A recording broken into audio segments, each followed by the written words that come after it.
Hi, thanks for joining me as I talk about credit. A little bit about me. My name is Annette. I'm a marketing specialist at St. Helens Community Credit Union. And one thing that I really love to do is teach financial education. I think it's a really important concept for young people, so I teach it at the high school level. And it really started because I'm helping my own three teenagers understand the importance of budgeting and credit and how that's going to feed into their everyday lives. What we're going to do today is talk about what credit is, why you need credit, the different ways to establish credit, and your responsibilities as a borrower. So what is credit? It is the ability to borrow money or obtain goods by paying little or no money at the time of purchase and then paying back the money by making payments over time. Why am I going to lend you money? Why would somebody lend you money? Because you're going to pay it back with interest. They're going to make their money on the interest they charge you. So why do you need credit? Where does it come into play in your life? And it's going to come into play in your life in a lot of different ways. Not just by borrowing money for a house or a car or a credit card, but also things like renting an apartment. Having poor credit will cause you to have larger deposits. You're going to use your credit for student loans. Many utility services, they're going to look at your credit before deciding whether they need a deposit for their utility services. But outside of money items, there's other reasons why credit is going to come into play.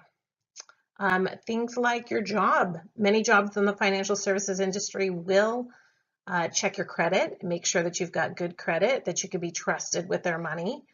And in Oregon, they can actually check your credit and base your insurance rates on your credit. So that's another way that it's going to affect your life. As a borrower, you have some responsibilities. The first is probably the most important. Only borrow what you can repay.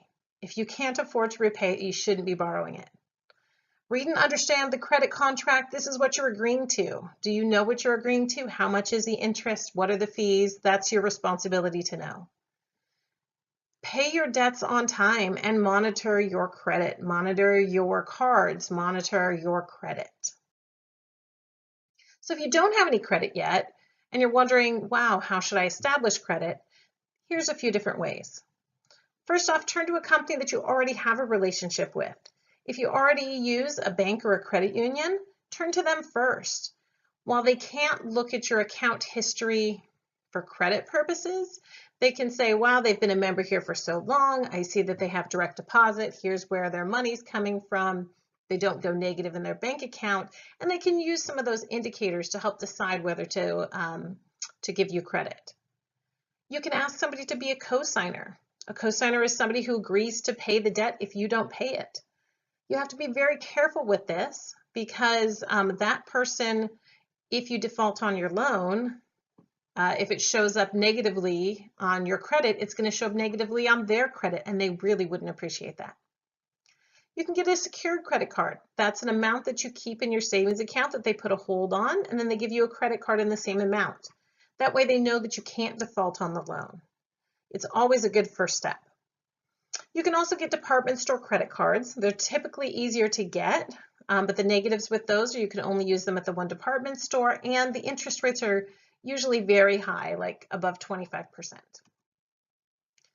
The biggest thing you should do is get whatever source of credit, make small purchases, and pay it off monthly.